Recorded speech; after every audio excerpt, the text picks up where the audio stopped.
All right, how's everybody doing today? Hotep, hey, this is Michael Imhotep, founder of the African History Network, host of the African History Network show. I'm a talk show host, researcher, lecturer, writer, and historian. So it is Saturday, September 3rd, 2022, and we are live. So I wanted to come on for a few minutes and talk about, give you a preview of the online class that I'm teaching on. That's going to start up Thursday, September 8th, 2022, 7 p.m. Eastern Standard Time. You heard me talk about, and we're going to give you information on that. So we do a thousands of year history, and we do what leads up to the transatlantic slave trade taking place. And I do a PowerPoint presentation. We have book references, articles, video clips. We have all that in the class. Okay, so you never look at history the same way. Okay, so everybody share this broadcast on social media platforms and invite your friends to tune in also. All right, and we're broadcasting on our Facebook fan page, The African History Network, The African History Network, and our YouTube channel, Michael Imhotep, IMHOTEP. Also, okay, so when we deal with the transatlantic slave trade, we have to understand that African people have been in the land we call the United States of America going back thousands of years. So we can't start our history in 1619. We can't start in 1555. We can't start in 1526 with the Spanish taking Africans into the territory we call South Carolina and Georgia.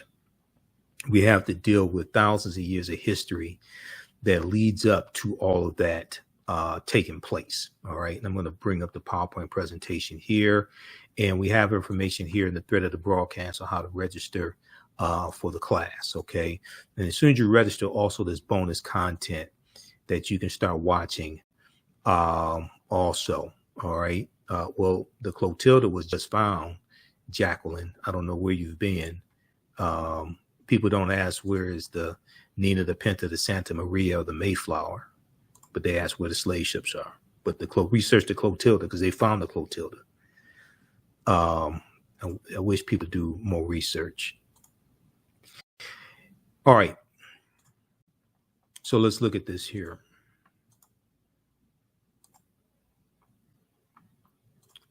And I've been teaching this class on and off since 2017.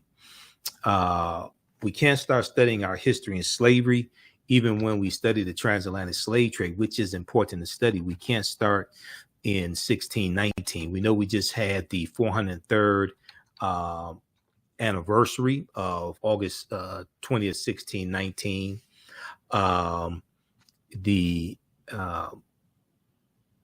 So we just had the 403rd anniversary of August 20th, 1619.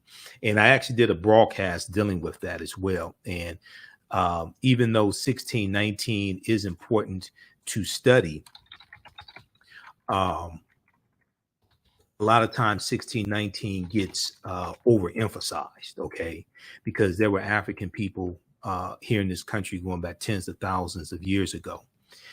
So one of the things that's important to understand is this chronology of history. All right. So let's continue here. We can't start in the 1440s with the Portuguese. We know the Portuguese get involved in 1441. We have to understand the history chronologically and deal with the 800-year occupation of Europe by the Africans known as the Moors, who entered the Iberian Peninsula, today known as Spain and Portugal, from North Africa in 711 AD. And they go through Morocco in 711 AD. They go in originally 710 under General Tarif, and then they go in 711 AD to conquer and fight against the Vandals and the Visigoths. Now, this course not only deals with the transatlantic slave trade, but thousands of years of history that leads up to the transatlantic slave trade of African people taking place. August 20th, 2019 marked the 400th year anniversary of the 29 Africans who come into Point Comfort on August 20, 1619 on the White Lion pirate ship, which was an English pirate ship. Okay.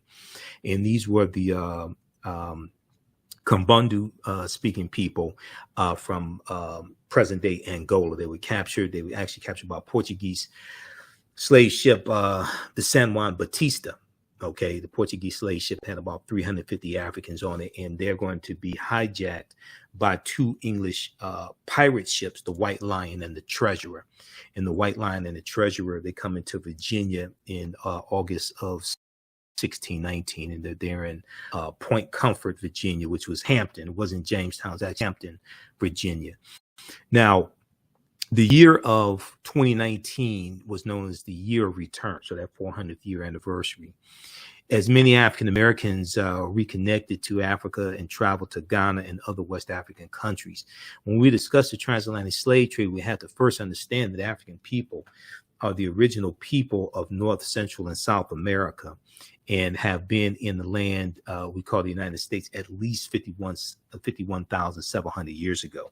And one of the books that we use in the class is The First Americans Were Africans, Documented Evidence by Dr. David Imhotep, who's a friend of mine, and his book documents the African presence in this country going back thousands of years. So we deal with everything from the 800-year occupation of Europe by the Africans known as the Moors. We deal with shocking archaeological discoveries that are causing experts to rethink everything. Insurance companies that took out insurance policies on slave ships and enslaved Africans on plantations. Freemasonry, America and the Founding Fathers. Origins of the term America and Africa. We look at what was the transatlantic slave trade and what leads up to it taking place. We deal with the role that Christopher Columbus plays.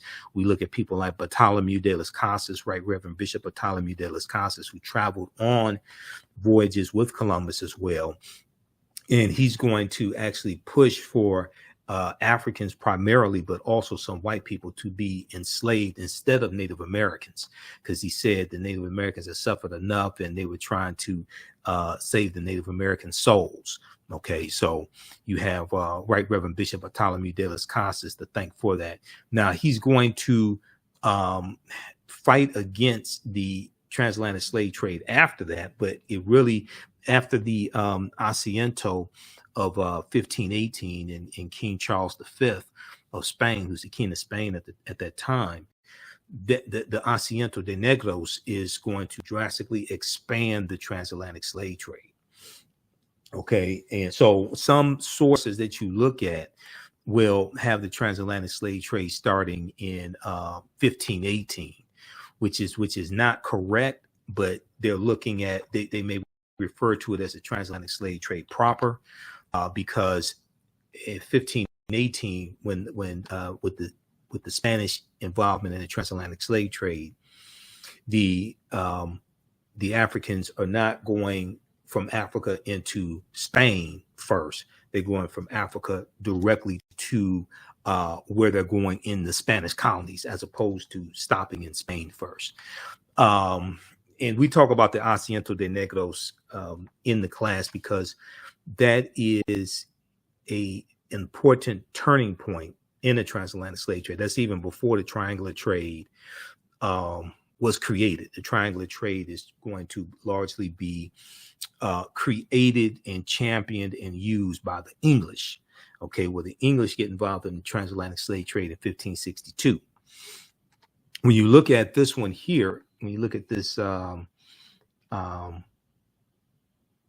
chart here, or this graphic here, with the transatlantic slave trade, they look at from say 1650 to 1860. Okay, well, it's already been going on for 200 years at this point, 1650.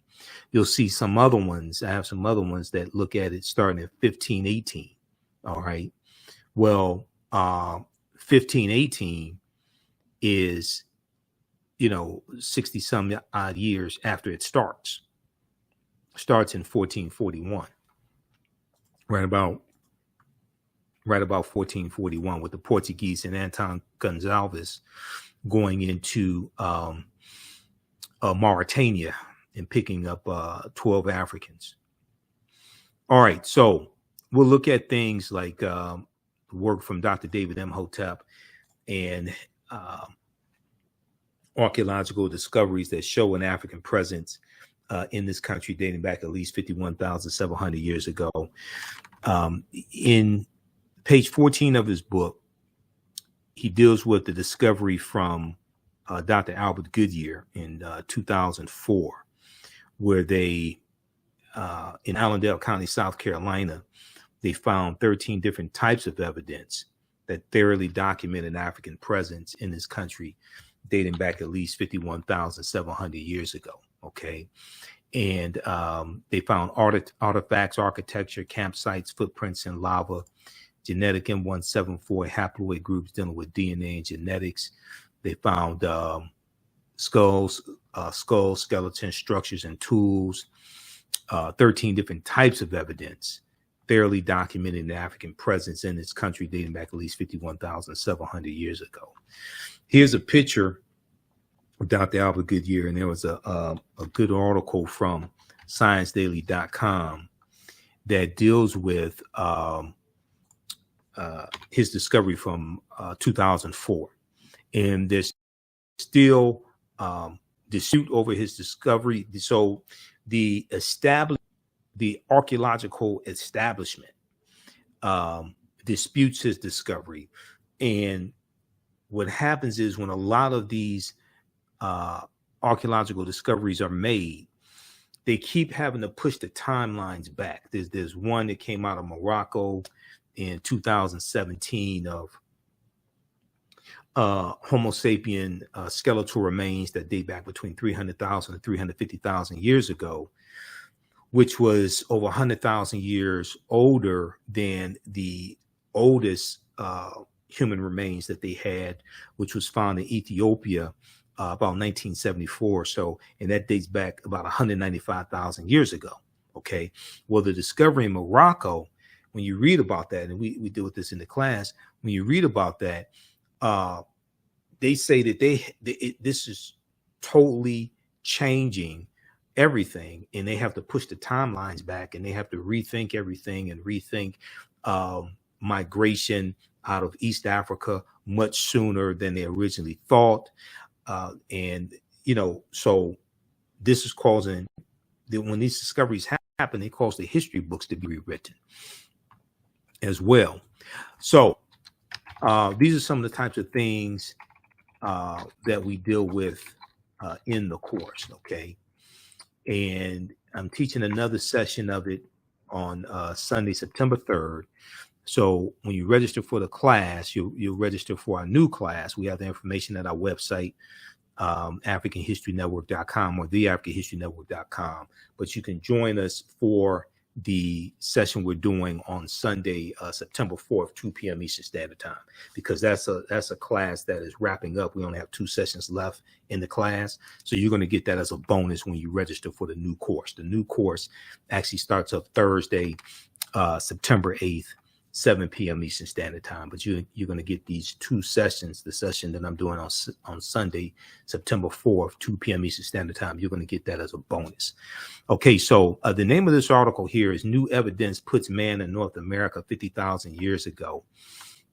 It's from ScienceDaily.com. And ScienceDaily.com is a scientific website. They have different scientific discoveries and archaeological discoveries and things like that at ScienceDaily.com. It says radiocarbon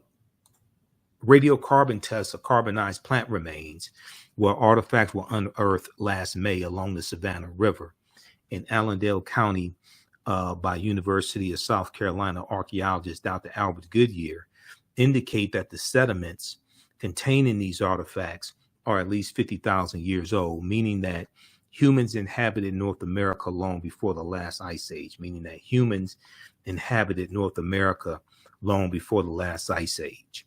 All right, and I'm going to actually post a link here so you can register for the full course also. Now, these humans that they're talking about are the Khoisan. The Khoisan have the oldest DNA on the planet. They are the ancestors to the Ainu and the Twa. They go all around the world.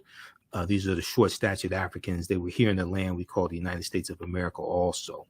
So in October 2012, genetic study published in Science magazine found that the Khoisan in Southern Africa are the oldest ethnic group of modern humans.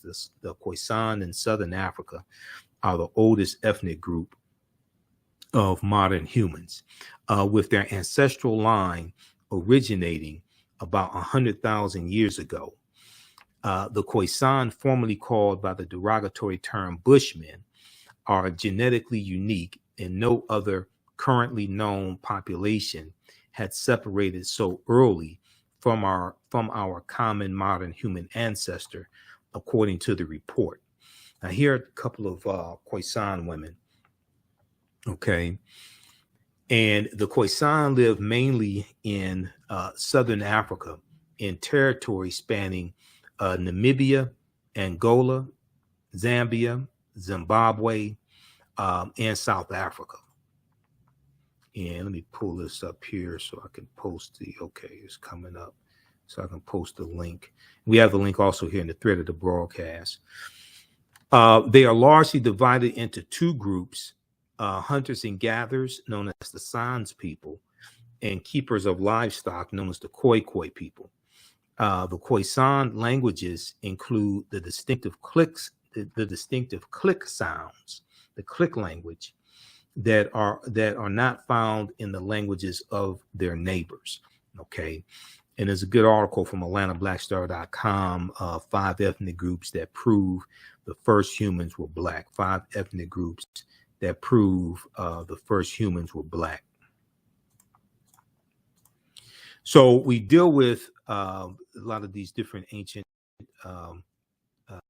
civilizations. Okay. We deal with the Khoisan, we deal with Nubia, ancient Kemet. We look at archaeological discoveries. We deal with Great Zimbabwe also. This discovery here, 2010, February 15, 2010, you have this article from the New York Times, okay, on Crete, new evidence of very ancient mariners. On Crete, new evidence of very ancient mariners. And this is from February 15th, 2010. Stone tools on the Greek island of Crete, found on the Greek island of Crete. Over the course of 2 summers, they did these excavations. Archaeologists say are at least 130,000 years old, at least 130,000 years old, which is considered strong evidence for the earliest known seafaring in the Mediterranean, and calls for rethinking the maritime capabilities of pre-human cultures. Okay, so when we look at these discoveries, we see that the deeper they dig, the blacker the planet gets, and the more research they do, the older we get.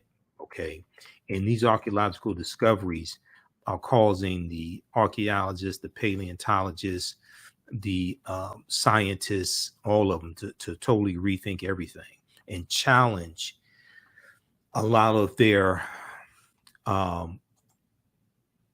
beliefs that have stood in place for decades. Okay, when it comes to archaeology, when it comes to human history, different things like this. Okay, all this is being challenged. All right, let's continue here. Now, Crete has been an island for more than 5 million years. Crete has been an island for more than 5 million years, meaning that the tool makers must have arrived by boat. So this seems to push the history of Mediterranean voyaging back more than 100,000 years, specialists in Stone Age archaeology say. Previous artifact discoveries has shown people reaching Cyprus, a few other Greek islands, and possibly Sardinia no earlier than 10,000 to 12,000 years ago. No earlier than 10,000 to 12,000 years ago. Even more intriguing, the archaeologists who found the tools on Crete noted the style of the hand axe be up to 700,000 years. Now, they be a stretch. They admit it. But the tools resembling from the stone technology known as Eschulen, is spelled Achulean, echelon, with pre-human populations in Africa somewhere between 150,000 years ago to 1.5 million years ago. Okay, so now, you know, I've been talking about this discovery for a number of years on my radio shows and things like this. So I had somebody respond to me on my YouTube channel, and they had not read the entire article or something like that. And they said, oh, they found a couple of stone tools, and now they're trying to say that Africans are this old, or trying to make this claim, blah, blah, blah. No, they found more than 2,000 stone artifacts, including the hand axes, were collected on the southwestern shore of Crete over the course of 2 summers. They found more than 2,000 stone artifacts. It wasn't 1 or 2. They're not making this determination based upon 1 or 2 artifacts that were found. They found more than 2,000 stone artifacts over the course of 2 summers. Okay. So it's important for us to read this information as well. We look at the discovery, the lost city of Egypt. Now, there are 2 lost cities of Egypt that we talk about in the class. Okay. This one right here, this discovery was revealed in 2013, because when you research it, they had already made the discovery years before that. Okay. Okay, hold on. The screen was frozen up. Okay, so this discovery here of Tanis Heracleion, the lost city of Egypt, this discovery was revealed in 2013. When you research it, you'll see that they made the discovery prior to 2013, but they actually revealed what it was that they found in April of 2013. Okay, now there are 2 lost cities of Egypt that we'll talk about in the class. One is Tanis Heracleion, and the other one is called Dazzling Aten, named after Akhenaten, who was Imhotep IV. All right. And that discovery of Dazzling Aten came out in 2021. And that's a lost city that dates back about 3,400 years ago, something like that. Okay. So if we look at this here, let me close this window out. Why is this coming up? Hold on just a second here. All right. So how you all like this type of information? Give us a thumbs up, give us a heart, give us a like on the broadcast.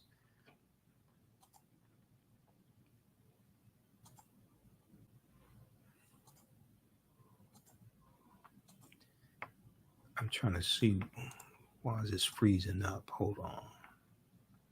All right. So here's some of the artifacts that were discovered at the bottom of the sea. So this is dealing with Tanis Heracleion, and it says, this comes from an article from Yahoo News.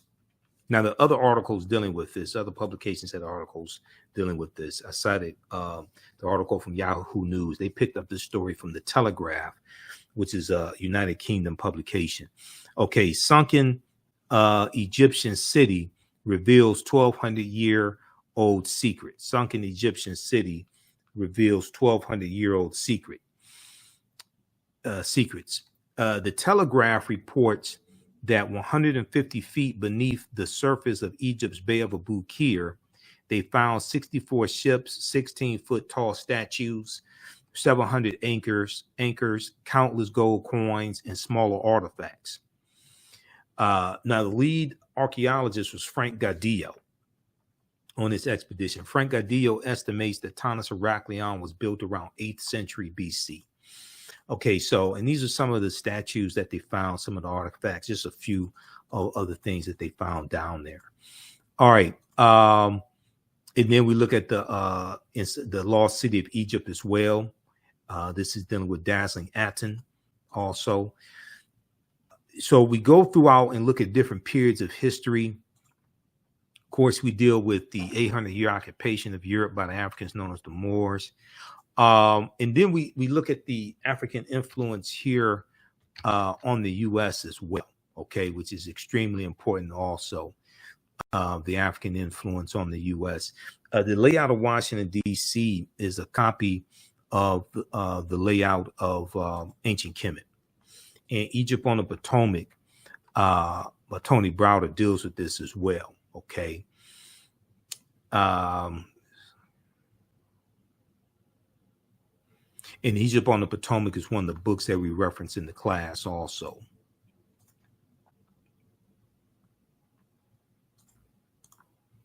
Now, here is the Washington Monument. The Washington Monument is called a Tekken. Well, the Greeks called it Obelisk, but it's actually a Tekken. It's an ancient African symbol. It's a symbol for resurrection coming from the story of Asar, Aset, and Heru, who the Greeks called Osiris, Isis, and Horus. And we know that Freemasonry, the foundation of Freemasonry, are the teachings coming out of ancient Kemet, coming out of the Grand Lodges in ancient Kemet, coming out of the temples. So there were over 1,200 Tekkenu in ancient Kemet. Today, there are somewhere, but there's less than a dozen of them, okay?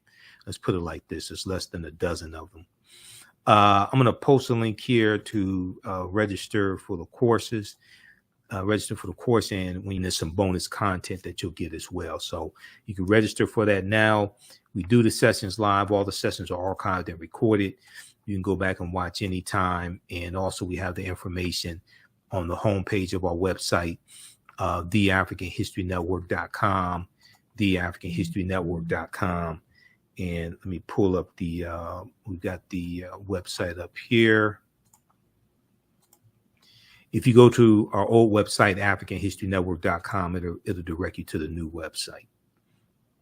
So this information here. So the class is going to be an 8-week online course. I've been teaching it on and off since 2017. We have over 150 slides in the class, so over 50 articles. I do a PowerPoint presentation. We have book references, articles, video clips. So class number 1 begins Thursday, September 8th, 7 p.m. Eastern Standard Time. So you can register here, click right here to register, and you can do debit card, credit card, PayPal, etc. And also when you register, you'll see the information for the class on Sunday, September 4th, 2 p.m. Eastern Standard Time, because we have 2 sessions left of a course that's already been running that I'm wrapping up. So you can join us for the existing course, and you'll be ready for class number 1 that starts up Thursday, September 8th. All right. Now, we see different Tekkens in different parts of the world. Okay. And we see this theft of African history, African culture, and it gets represented to the world as if these people created it themselves, and they did not, as if Europeans created this themselves, and they did not. We see examples of Tekkens in, or Tekkenu for plural, in London, England, New York City, right here in the U.S., New York City, and Paris, France. Now, the ancient Kemites or ancient Egyptians called obelisks Tekkenu. You'll see Tekkenu spelled differently, different ways. Sometimes that last letter would be a W instead of a U. But ancient Egyptians called obelisks Tekkenu, and they were also used to tell the time in the past.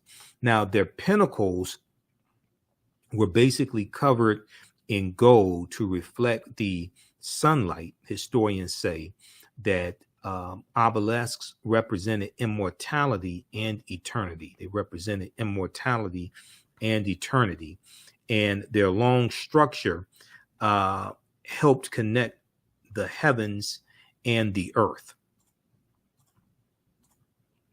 Now, currently, Cleopatra's Needle is the name given to 3 ancient Egyptian Tekenu or obelisks. One in New York City, one in London, England, and one in Paris, France. However, they do not all come from one Egyptian site.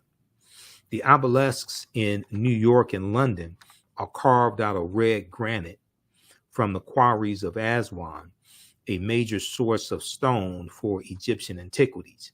The two obelisks were commissioned by Pharaoh or Nesubiti Thutmose III for the Temple of the Sun in Heliopolis, near modern-day Cairo, with each weighing about 224 tons, and they're 68 feet tall. So there was a good article from FaceToFaceAfrica.com called Cleopatra's Needle, how three ancient Egyptian obelisks ended up in New York City, London, and Paris, France. But what happens is we'll see these structures, right, and not know that these structures are from Africa. They were created by African people. They're from the Nile Valley region of Africa. So we'll give credit to the country where they are. So we'll give credit to the French, we'll give credit to Europeans here in the US and New York City, because we think that they created them. But no, these were stolen. These were stolen from our ancestors. So we look at things like some of the deity, especially in ancient Kemet, and we look at the first Holy Trinity, known as Asar, Aset, and Heru, who the Greeks called Osiris, Isis, and Horus. And we look at some of the mythology surrounding them, and that mythology is still with us today. Okay. So here's a famous statue of Asar, Aset, and Heru. Heru is in the middle. I'm sorry, Asar is in the middle. The father, Asar, is in the middle, who Greeks called Osiris. Now, if you look at page 17 of Egypt on the Potomac by Tony Browder, and that's one of the books we use in the class. You don't have to buy any of these books to follow along in the class. We share excerpts with you. You can buy them if you want to, but you don't have to buy any of these books to be able to follow along in the class. Now, there were approximately 1,200 Tekenu built in ancient Kemet in ancient times, but only about a dozen are found in Egypt today. Many of the Tekenu removed from Egypt are now in Istanbul, Turkey, London, England, Paris, France, Berlin, Germany, New York, Rome, Italy, Vatican City, and elsewhere throughout the world. The Tekenu are now called obelisks by their new owners, and few people know their origin or that they symbolize the resurrection of the African king or Nesubiti or Pharaoh Asar. If you read page 17 of Egypt on the Potomac by Tony Browder, he breaks down this history.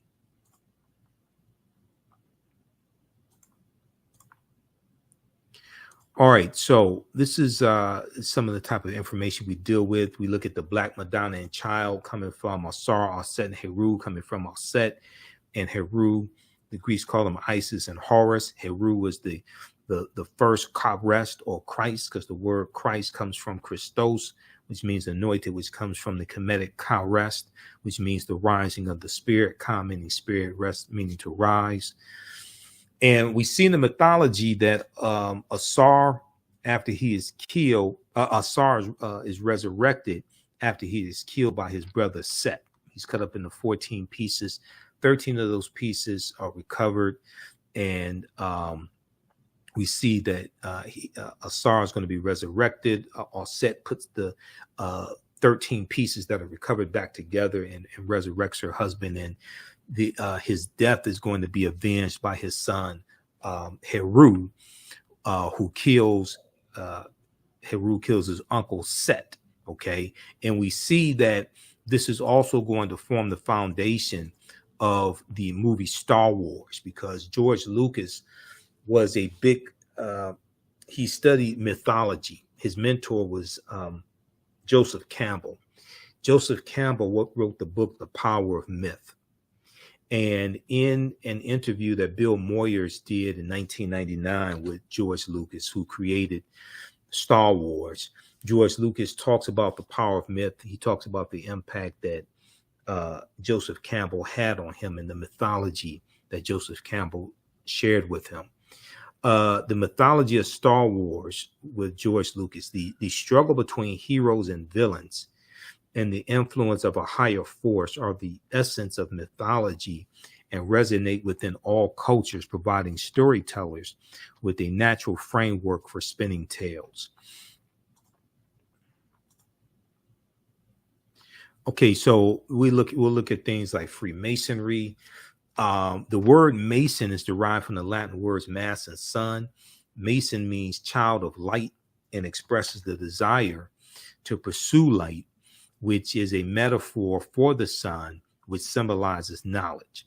The term child of light or sons and daughters of light was first used to identify students who had completed 42 years of study in the temples of ancient Kemet, 42 years of study in the temples of ancient Kemet. Many Masonic temples. Now, right here in Detroit, we have something called the Masonic Temple. My high school graduation was held there like over 30 years ago, close to 1989. It was held at the Masonic Temple here in Detroit, which was in the Cass Corridor. The term child of light or sons and daughters of light, SUNS, sons and daughters of light, because women were allowed to study these teachings also, was first used to identify students who had completed 42 years of study in the temples of ancient Kemet. Many Masonic temples were modeled after the temples of ancient Kemet, places where light or knowledge was imparted in a series of steps or degrees. Light or knowledge was imparted in a series of steps or degrees. So the concept of going to a college or an institution of higher learning and getting your credentials in a series of steps or degrees, or in a series of degrees, this comes from Africa. This comes from ancient Africa. So you get your associate's degree, you get your bachelor's degree, your master's degree, your PhD.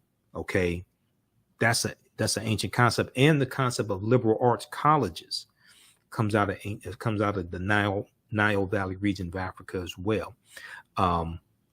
George G.M. James in his book Stolen Legacy deals with the 7 liberal arts and the arithmetic and the rhetoric and the logic and things like this. Okay, so all this is African. We have been stripped of African history and culture and taught to see reality through the eyes of Europeans, and not understanding where a lot of these things that are around us come from. This is why it's in the class, we use a symbols encyclopedia, okay, a symbols encyclopedia, which is important to use.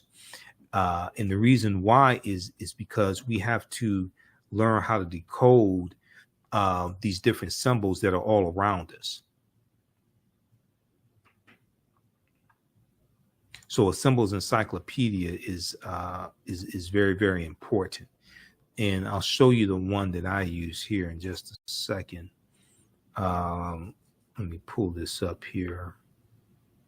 So you don't have to use this one. There are many others that you can, but I was able to get this. I bought this some years ago at I think it was Borders bookstore. I think it was Borders bookstore. I got it at. It was like $10 when I got it. Okay, hold on. All right. Okay, so I'm going to monitor this here on YouTube also.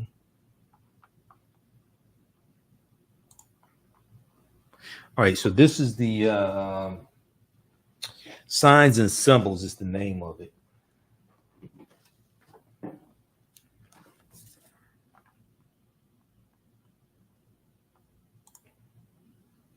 So this one right here, Signs and Symbols. So this is the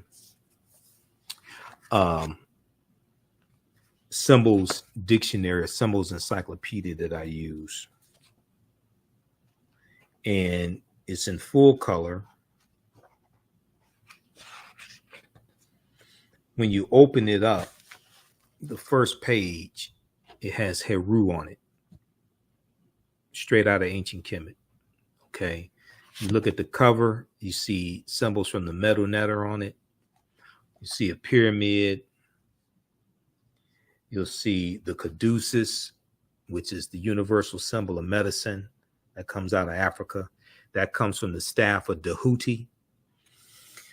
And Dehuti carried 2 staffs, and each staff had a snake wrapped around it, and one staff had the crown of Upper Kemet on it. The other staff had the crown of Lower Kemet.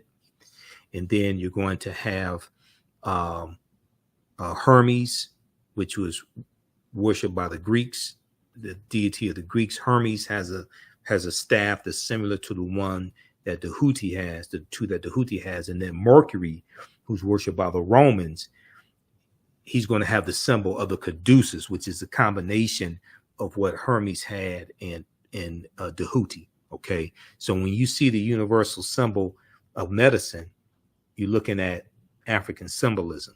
Okay, we look at the Eye of Heru here as well, and then we look at the back. We see African symbols also on the back.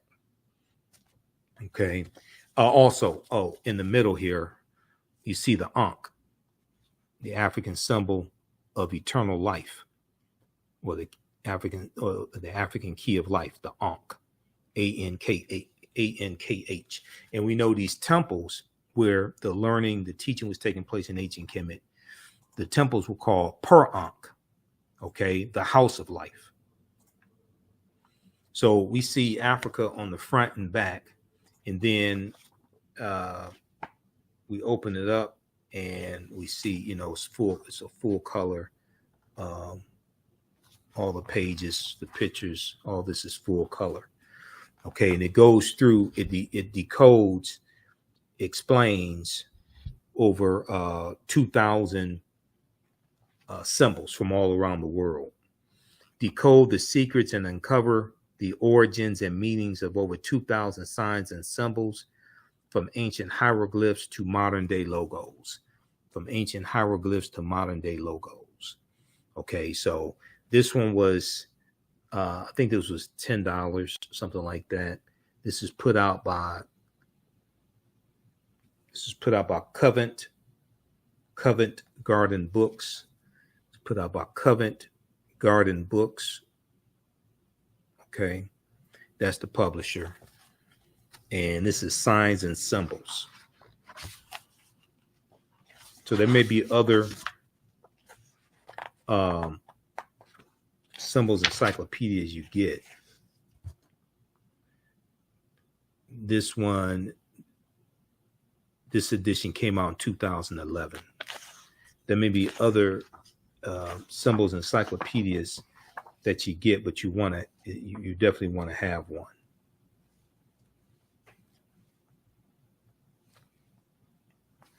Like this right here. This deals with royalty and decoding. Let me see, can we get this here?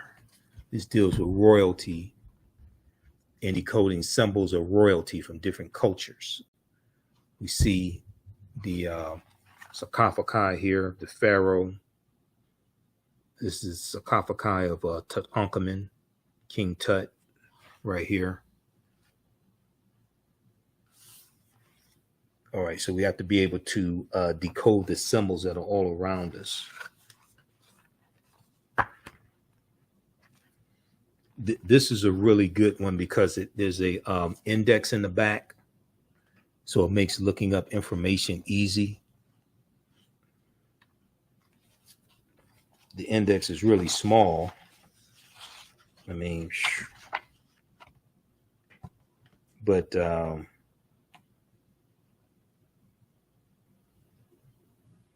index is really small, but they do have one.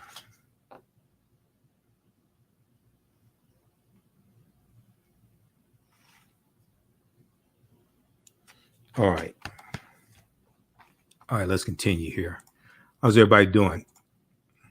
Okay, how you all like this information? Who still needs to register for this online course? And when you register for our new 8-week online class, that meets on class number 1 is going to be Thursday, September 8th, 7 p.m. Eastern Standard Time. When you register for that, you'll also get the last 2 sessions of a course that is coming to an end that I'm teaching.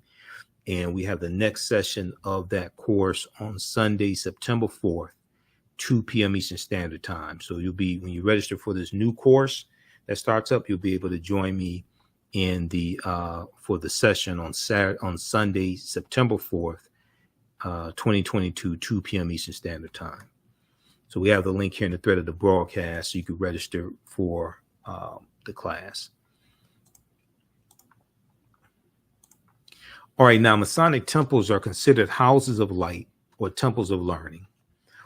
The term Mason or child of light is a direct response, a direct reference to the highest degree of the Kemetic education system, the highest degree of the Kemetic education system.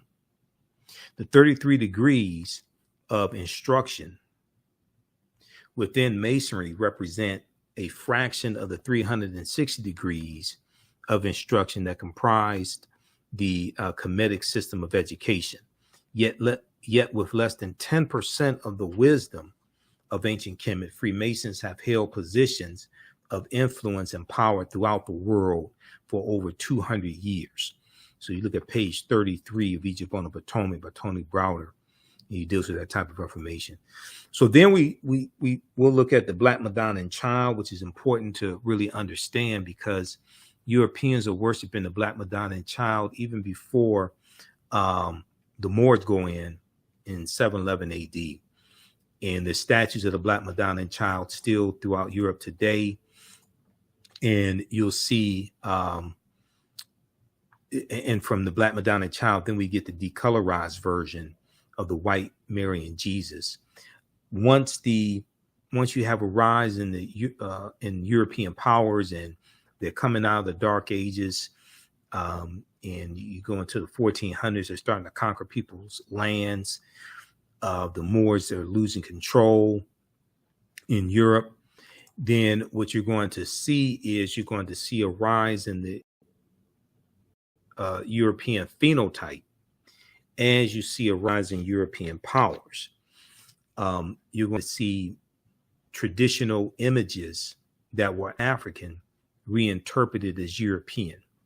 And one of them is going to be the Madonna and Child, and images of God and different things like this. You're going to see interpreted as European. So Michelangelo paints the Sistine Chapel, and he uses his aunt and uncle as the models for Adam and Eve. Okay, and he paints God as a European. He paints the angels as white, etc. All right.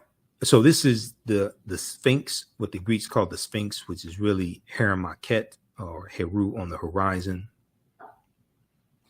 So we'll go through and look at different things like this. We'll look at Joie de Piet, Black Pete, who is in reference to the Moors, and we see the celebration of Black Pete, Joie de Piet, in November and December in the Netherlands. And it runs through about December 5th in the Netherlands. But he is a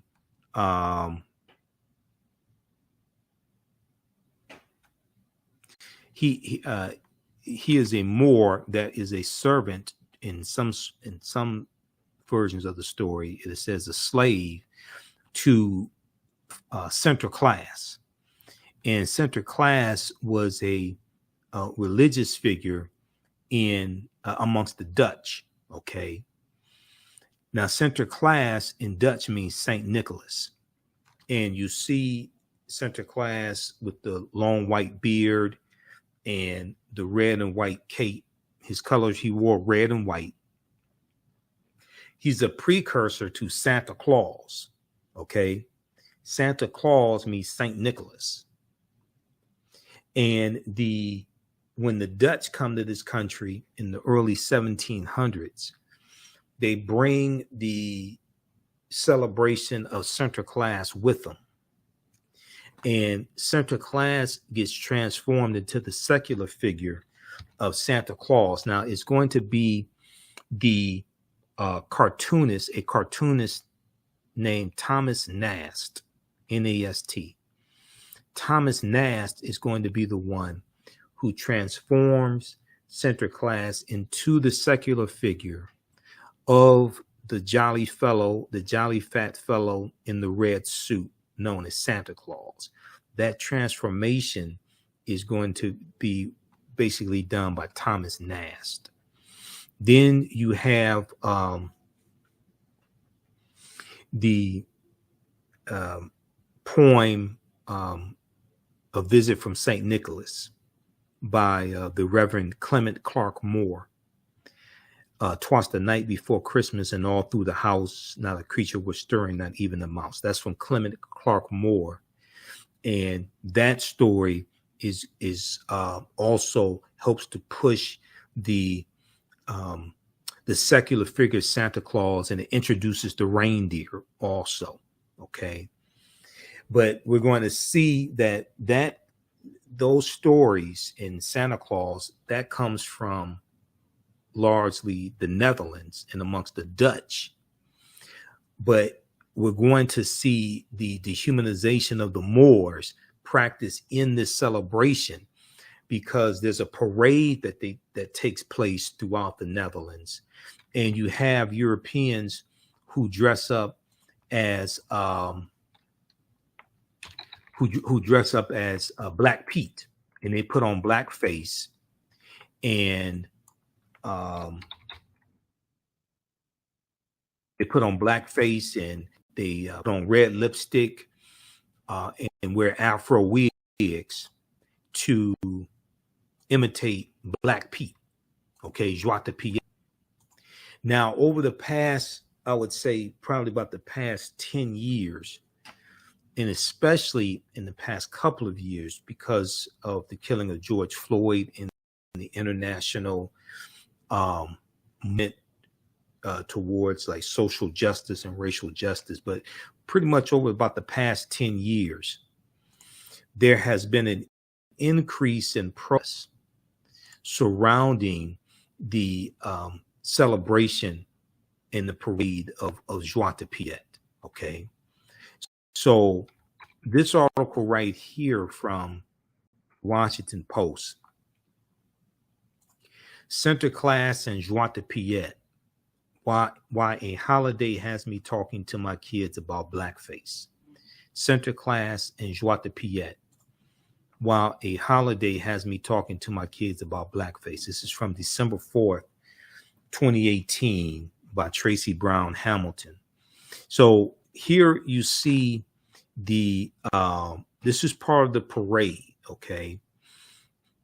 And you have this, it's supposed to be a steamship, and you have these Europeans dressed up in blackface as Black Pete, and then you see Sinterklaas there in the middle, right?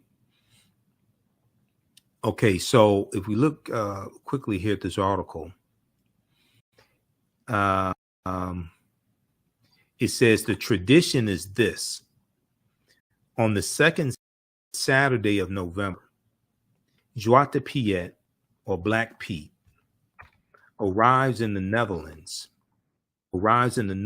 on a steamship from where? From Spain. On a steamship from Spain. And that's where the Moors go into in 711 AD. It was called the Iberian Peninsula back then, but it was basically Spain and Portugal. Arrives in the Netherlands on a steamboat from Spain, along with Sinterklaas, a towering, thin, and plushly dressed figure. Hundreds of people gather to watch the steamboat arrive. With Piettes dancing and waving while brass band music plays until Sinterklaas disembarks on a white horse, with Joie de Pied walking at his side to greet and offer treats to the children. The ritual repeats in various cities across the Netherlands until December 5th, the name day of St. Nicholas. December 5th, the name day of St. Nicholas. Now, Joan de Piet is, according to folklore, an assistant to Sinterklaas and of Moorish descent. An assistant to Sinterklaas and of Moorish descent. So part of the mythology is that he is a servant, and some sources say a slave, to Sinterklaas. And this is part of the dehumanization and part of the mythology surrounding conquering the Moors, defeating the Moors. Okay. And then this gets incorporated into European folklore and children's stories and European culture. Okay. Like blackamoor jewelry. We'll talk about blackamoor jewelry in the class. In that blackamoor jewelry, oftentimes blackamoor jewelry and blackamoor art and statues oftentimes depicts the Moors as being servants, okay, which is another part of the symbolism of showing that they were conquered.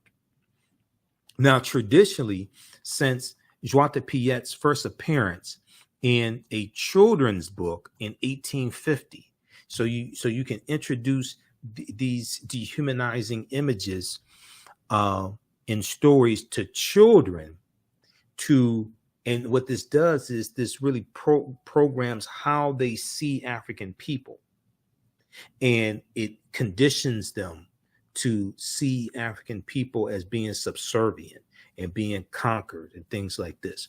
So traditionally, since Piet's first appearance in a children's book in 1850, Joan de Piet is portrayed as very dark-skinned, as a very dark-skinned character with large red lips.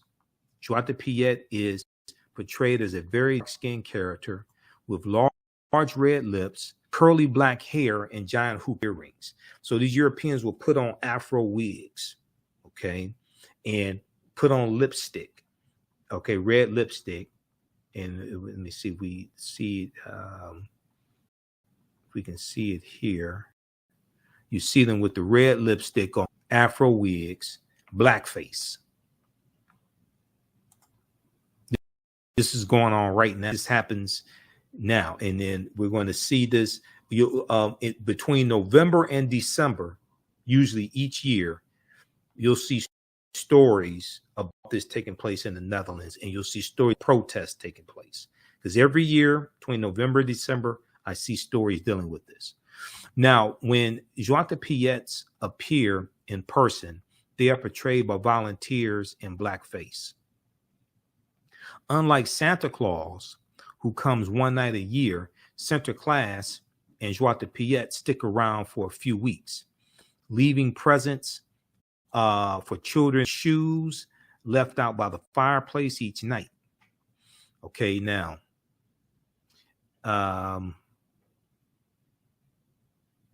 but we are also inundated with news of protests and riots among those in favor of the Joan de Piet tradition and those who wish to end it. And discourse between Dutch politicians and international bodies, such as the United Nations Committee on the Elimination of Racial Discrimination, which urged the Netherlands to put an end to racial stereotypes and blackface, okay, is less joyful. All right, let's see here. Okay, so you can read the rest of this here. But once again, this ties into some of the history of the Moors. And we're going to see examples of dehumanization of African people that becomes entertainment for Europeans. We're going to see examples of this, in various countries, but also here in the U.S. Like the minstrel shows which start about 1828 with T.D. Rice, Thomas Dartmouth Rice, here in the U.S. and become one of the most, at one time, pretty much probably about the most popular form of entertainment in the country.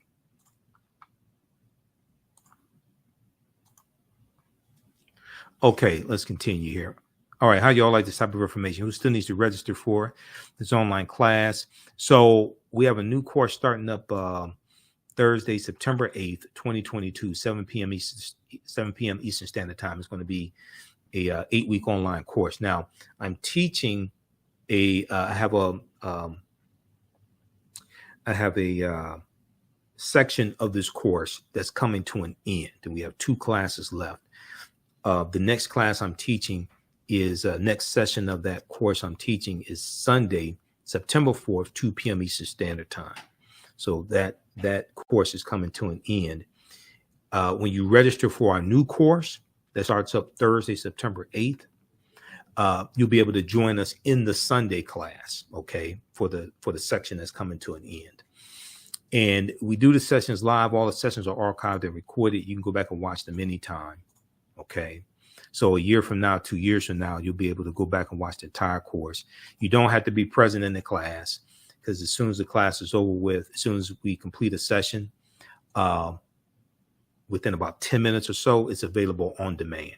So you can log it. You'll be able to log into your account, and you'll be able to watch the full class, okay? So visit our new website, theafricanhistorynetwork.com, theafricanhistorynetwork.com. If you go to the old website, africanhistorynetwork.com, it will redirect you to the new one. And we also have a bundle pack, so you can register for both classes that I teach for $130. That's over a $300 value. If you've taken any of my online classes in the past, email us and you'll get a 50% discount. You can email us through the website. Okay. Also, just click on contact. What does it say? Contact the African History Network. Just email, click there and you can email us. The second class I teach, and it's going to start up Tuesday, September 13th, 7 p.m. to 9 p.m. Eastern Standard Time, from the Civil War to the Civil Rights Movement and Black Power, 1865 to 1968. From the Civil War to the Civil Rights Movement and Black Power, 1865 to 1968. And we go through and we look at history starting in 1803 with the Louisiana Purchase, okay, and the Haitian Revolution, because those 2 events are connected. And we go through and look at history chronologically and see what leads up to the Civil War taking place, and look at the Civil War, Reconstruction, 1865, 1877, Reconstruction era, Jim Crow era, Great Migration, World War I, World War II, Civil Rights Movement, Black Power movement. To understand what happened to us after slavery ended, what were the laws and policies put in place to put us in the predicament we're in today, to understand where we need to go from here. Okay, so that's the second class as well, from the Civil War to the Civil Rights Movement and Black Power, 1865 to 1968. Okay, now, so we'll look at things like, why is Christmas celebrated on December 25th? This may go outside the circumference of some people's awareness, but nowhere in the biblical text does it state that Jesus the Christ, or Yeshua, was born on December 25th. And we know the letter J didn't exist until 1630 AD also. Okay, so we'll look at this history. We'll look at some things, some aspects of the film Black Panther, because the film Black Panther relates to African history, African culture, African language, African spiritual systems. We know the Panther deity in the film Black Panther, Bast, comes from Bastet, who was a Neter. She was a goddess worshipped in ancient Kemet around 2890 BC. And she was originally in the form of a lioness, had the head of a lioness originally, and later the head of a cat, Bastet. Okay, this is where Bast comes from in the film Black Panther. And also, you know, we'll look at things like the word Wakanda, because the word Wakanda is a real word. And Wakanda is a word, but it's also in the Omaha, Ponca, and Sioux Indian languages. Okay, so we see it in Bantu languages like Kikongo, and it's in reference to family, but also it's in the Omaha, Ponca, and Sioux Indian Native American languages. And Wakanda means possesses secret powers,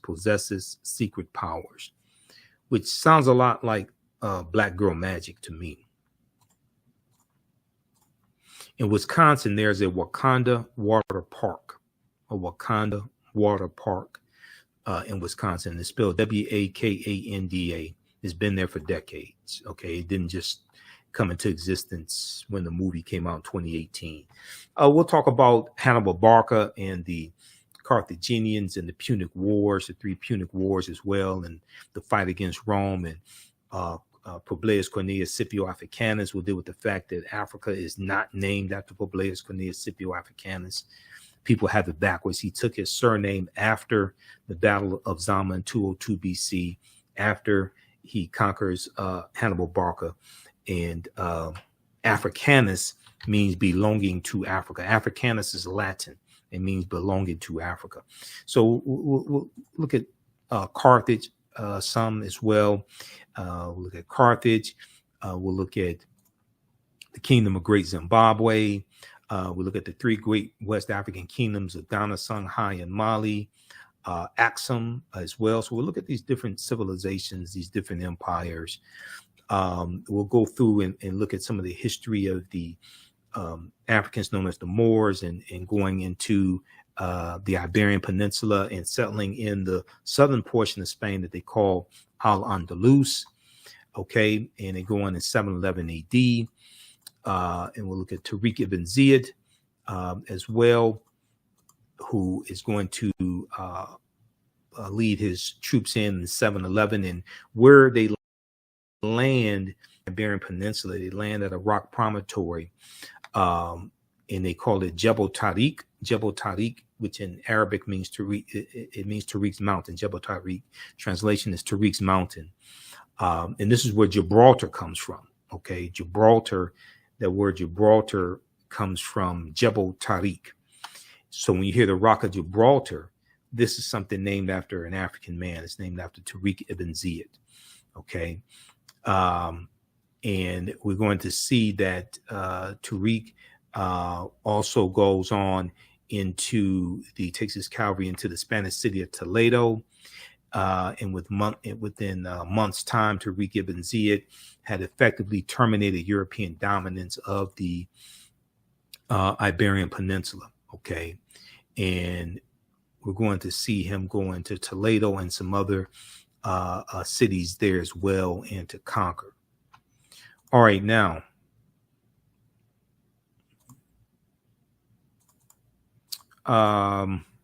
we deal with Saint Maurice also. We look at Mansa Musa, becomes emperor of the Mali Empire in 1312 AD. We'll look at the 3 great West African kingdoms of Ghana, Songhai, and Mali also. Christopher Columbus. Columbus is crucial to understanding the expansion of the transatlantic slave trade and what Columbus went on his 4 voyages, what was behind his voyage as well, and the atrocities that he inflicted upon indigenous people. So he never comes to the land that we call the United States of America. The closest he comes here is Cuba, which is 90 miles away. Okay. But these island nations that he conquers, they still have not recovered from what happened to them over 500 years ago. Okay. Hispaniola, the island of Hispaniola, the western third of Hispaniola is where Haiti is. But Puerto Rico and Honduras and Panama and Jamaica, things like this. And these are all conquered by Spain. And there's going to be a fight. There's going to be a fight between these European nations over these different new territories and island nations that are being conquered by Spain. So we're going to see Jamaica fall into the hands of the British. We see the western third of the island of Hispaniola, Saint Dominique, is where Haiti's going to be. We see that fall into the hands of the French. So we're going to see these fights, these same European nations and these same Europeans who've been fighting each other for hundreds of years, going back to when they were groups of barbarians, like the Anglos, the Saxons, the Jutes, the Lombards, the Picts, the Alans, the Franks, the Vandals, the Visigoths, things like this. Going back to when they were barbarians, we're going to see these nations of Europeans continue to fight and kill one another. Okay. And they're fighting and killing each other over these new lands that are being conquered, and they're fighting over wealth. And Um, they're setting up plantations, especially sugarcane plantations, in these areas with a very warm climate. All right. So, and then we look at what leads up to the transatlantic slave trade taking place. We look at Christopher Columbus, Bartholomew de las Casas as well. Bartholomew de las Casas estimates that Columbus was responsible for the murder of 12 million to 25 million indigenous people. Okay. So this is just a brief overview of this, what's going to be an 8-week online course, Ancient Kemet, the Moors, and the Ma'afa, Understanding the Transatlantic Slave Trade, where they didn't teach you in school. I've been teaching this class on and off since 2017. It's evolved immensely. It's evolved greatly from when I first taught it in 2017. So we have over 50 articles in the class. There's a number of books that we reference. You don't have to buy any of the books to follow along in class. There's about 150 slides or so in the class as well. There are also video clips.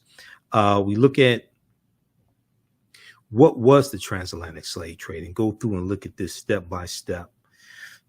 The widespread enslavement of diverse peoples of economic and political gain has played a fundamental role throughout human history in the development of nations. Ancient Greek and Roman societies operated by using slave labor, as did many European countries in the modern period. As early as the Middle Ages, Mediterranean cities were supplied with Moorish black slaves from Muslim countries in North Africa. Okay, by comparison, the slave trade is a term which has grown to be associated specifically with the transatlantic slave trade or the triangular trade that spanned 4 centuries, roughly 1518 to 1865. But really, it goes back to we have to start in 1441 with the Portuguese, because the Portuguese were going to dominate for the first 200 years. 1518 is when the Asiento de Negros is signed by King Charles V of Spain, and is drastically going to expand the transatlantic slave trade. Okay.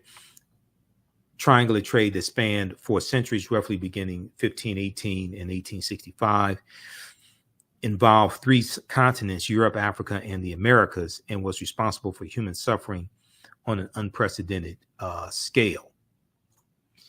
And we see that African slaves were first brought to the New World shortly after its conquering by Christopher Columbus.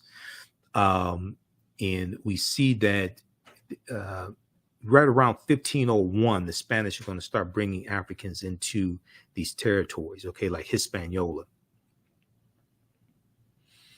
However, the slave trade proper only began in 1518, many sources say, when the first black cargo direct from Africa landed in the West Indies. And that's going to be under the control of the Spanish, and that's after the Asiento de Negros is signed.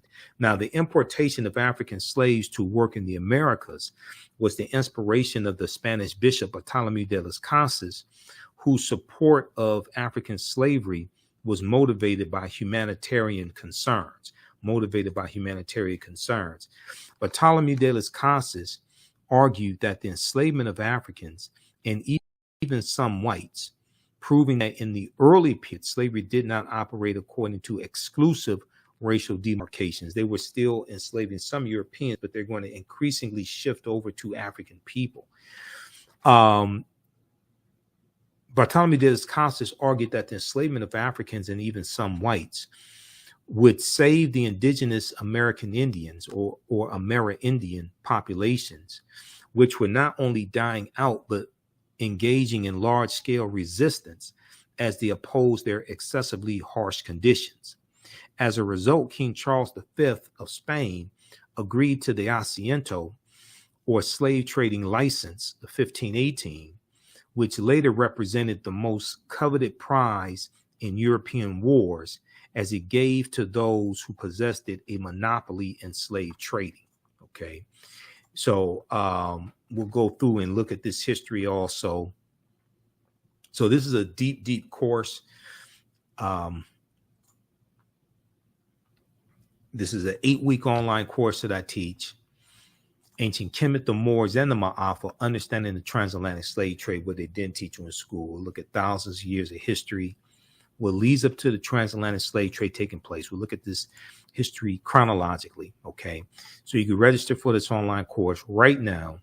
So class number 1 starts Thursday, September 8th, 2022. There's bonus content you can start watching now. It's going to be 7 p.m. to 9 p.m. Eastern Standard Time. We do the sessions live. All the sessions are archived and recorded. And we have the link to register for the class here in the thread of the broadcast also.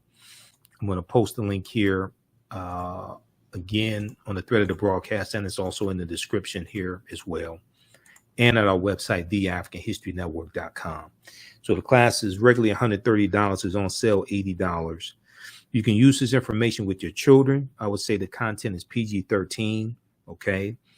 It's not overly graphic. I don't do a lot of cursing, things like that. And you can watch from around the world also. So how do you all like this type of information? Okay, give us a thumbs up, give us a heart, give us a like. And when you register for this class, this also helps support the African History Network, helps us keep doing the research, stay on the air, keep broadcasting, pay some of the bills, etc. You can also support us through Cash App, $ the AHN Show through Cash App, and through PayPal, paypal.me/the AHN Show. This helps us keep doing the research, stay on the air, pay some of the bills, because it takes a lot to do all of this, to do what I do. We have the PayPal and Cash App information on our website as well. And the link right here, the Cash App takes you to the Cash App barcode as well. Okay. This is our only Cash App account. There's some fake African History Network Cash App accounts I'm still trying to get shut down. I've had Cash App launch an investigation. I have to follow with them on this. But this is our Cash App account, $ the AHN Show, SHOW. When you go to it, it says Michael and shows my picture there. So these other ones are fake ones. That's not us. And we have the PayPal link there also. All right, look, we have to get out of here. Hopefully you learned a lot from this broadcast, and you can join us in class as well. My radio show is on Sundays, 9 p.m. to 11 p.m. Eastern Standard Time, the African History Network show on 9-10 a.m. Superstation WFDF. We also broadcast here on Facebook and YouTube when I'm on live as well, okay? So the African History Network on Facebook and Michael Imhotep on YouTube. Turn on live notifications so you know when we go live. And be sure to register for our email newsletter. Text the word Kemet, K-E-M-E-T, to 22828 to sign up for our email newsletter. Text the word Kemet, K-E-M-E-T, to 22828 to sign up for our email newsletter also, okay? Because we send one out a few times a week, and we try to send one out before our shows and before we teach the classes also. Okay, so text the word Kemet, K-E-M-E-T, to 22828 to sign up for our email newsletter. Okay, look, we have to get out of here. Remember that at the African History Network, we focus on educating, empowering, and inspiring people of African descent throughout the diaspora and around the world, because right now it's correct wrong behavior. It's not over till we win. Wakanda forever, and we'll talk to you next time. Peace. Hotep, everybody. Hey, this is Michael Imhotep, founder of the African History Network, host of the African History Network show. I'm a talk show host, researcher, lecturer, writer, and historian. And I want to give a special shout out to everybody who has attended the 11th annual Liberated Minds Black Homeschooling Education Expo. I just want to take a few minutes, and we had a great presentation that I did on Saturday. So I teach 2 online history classes. One on Saturday and one on Sunday. On Saturday, the class that I teach, normally 2 p.m. to 4 p.m. Eastern Standard Time, is called Ancient Kemet, the Moors, and the Ma'afa, Understanding the Transatlantic Slave Trade, what they didn't teach you in school. And this is normally a 10-week online class. We deal with thousands of years of history and what leads up to the Transatlantic Slave Trade taking place. We can't start studying our history in slavery. Even when we study the Transatlantic Slave Trade, which is important to study, we can't start in 1619 or in the 1440s with the Portuguese, when the Portuguese get involved in the transatlantic slave trade. We have to understand the history chronologically and deal with the 800-year occupation of Europe by the Africans known as the Moors, who entered into the Iberian Peninsula, today known as Spain and Portugal, from North Africa in 711 AD. When we discuss the transatlantic slave trade, we have to first understand that African people are the original people of North, Central, and South America and have been in the land we call the United States at least 51,700 years. Now, the second class I teach is on Sundays, normally 2 p.m. to 4 p.m. Eastern Standard Time. It's called From the Civil War to the Civil Rights Movement and Black Power, 1865 to 1968. Now, these classes are normally $130. They're on sale right now, $60. We do the sessions live. All the sessions are archived and recorded, so you can go back and watch it anytime. So a year from now, 2 years from now, you can go back and watch the entire class. With both of these classes, I would say the content is PG-13, so you can use this with your children as well if you want to. Also, you can advertise with the African History Network. We have 3 new advertising packages. Our current promotion is buy 1 month to get 1 month free.